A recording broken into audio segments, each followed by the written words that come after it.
I have a hard time explaining my taste in video games. Whenever I've tried, people ask me something like, how can you like Kingdom Hearts 1 but quit Tales of Zestiria after 10 hours? When both games have a teenager going on a journey with his friends to save the world. Can you have a different opinion on both of them? Of course I can, because there are many different elements to a game other than genre, concept, and tone. For example, I love talking about the art styles of video games, from the hyper-realistic in Resident Evil 2 remake to the opposite side of the spectrum with Gravity Rush 2. But if you've never thought about it, you'd think it'd be easy to figure out what a good art style is like Okami and what a bad one is like in Babylon's Fall. But there's a lot more to it. While there are people who absolutely love the visual spectacles that Sony first-party studios can crank out in recent years, none of those games would come to mind if you asked me about a game with a great art style, because a game that comes to mind as I'm writing this video is Sly 2: A Band of Thieves, which places its unique atmosphere and how it works with the art style above all else. And the reason people can have such different opinions is simply because of preference. For example, Final Fantasy VII Remake and Kingdom Hearts 3 have action RPG combat systems that are praised for the ridiculous number of options,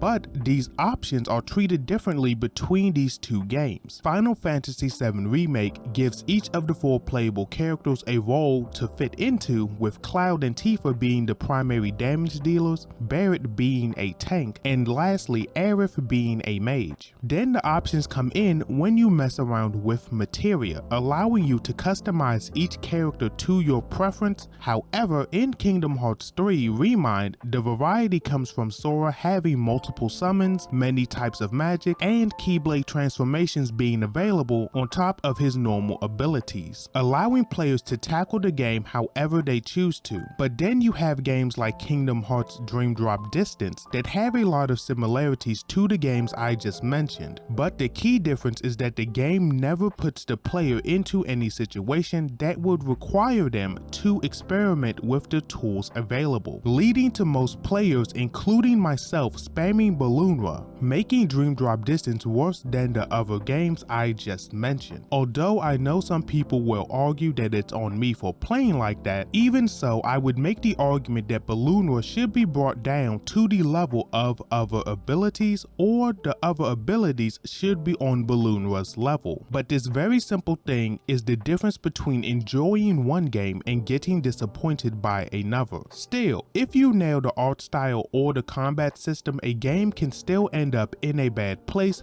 due to the dissonance of various elements within the game. Jump Force is a perfect example of this, taking popular characters from Shonen Jump's history and throwing them into an arena fighter. This game suffers from a clear disconnect between hyper-realistic textures being used on character designs that were never meant to have this level of detail. Honestly, some of these great character designs are depicted horribly, which could break the player's immersion in the game and lead them to discover other issues. But sometimes this contrast with other elements of a game can lead to great results, like Cuphead's, whose art style pulls from the rubber hose animations of the 1930s that hides the deceptively hard boss rush which makes up a majority of the game, or a game having such a fine-tuned vision that you couldn't imagine seeing them in another series, like Nier Automata and Replicant's desolate post-apocalyptic world, for example. But we haven't even talked about specific genres that appeal to people for one reason or another, like the incredibly long and satisfying process of taking your characters from level 1 to unstoppable heroes in JRPGs, to figuring out every little combat detail in character action games, or exploring every nook and cranny in an expansive open world. Then there are aesthetics that do the same things for people, like the intricate and dense gothic landscape of Dark Souls games, the high fantasy setting of the Dragon Quest series, and the cramped streets of Kamurocho in the Yakuza series. Personally, I would love if the world looked like Final Fantasy XIII with a little dark fantasy mixed in with the color palette of Versus 13, but a setting like Detroit Become Human is just uninteresting to me, even though it has a lot of the things I enjoy within it. What do you like? The colorful endless diverse landscapes of the Mushroom Kingdom in Mario games, the oppressive controlling nature of Night City in Cyberpunk 2077, environments that are basically period pieces within the Assassin's Creed franchise, or the gorgeous watercolor paradise of Okami. But it's possible that you don't like any of these at all. Everything that I've mentioned in this video is a reasonable point to love or hate a video game. Every single game contains all of these elements. For myself, the small tweaks or differences between games can completely change how I perceive the experience and how I'll talk about these games to other people. So when I'm comparing Kingdom Hearts 1 to Tales of Zestiria, they share a lot of the same things because they're in the same genre, but their small or big differences depending on who you ask could be one of the 10 million reasons to love or hate a video game. So if you want to see more video essays like this one on your favorite video games, like, comment, and subscribe with notifications turned on. But with that being said, it's been Skipx and I'm out.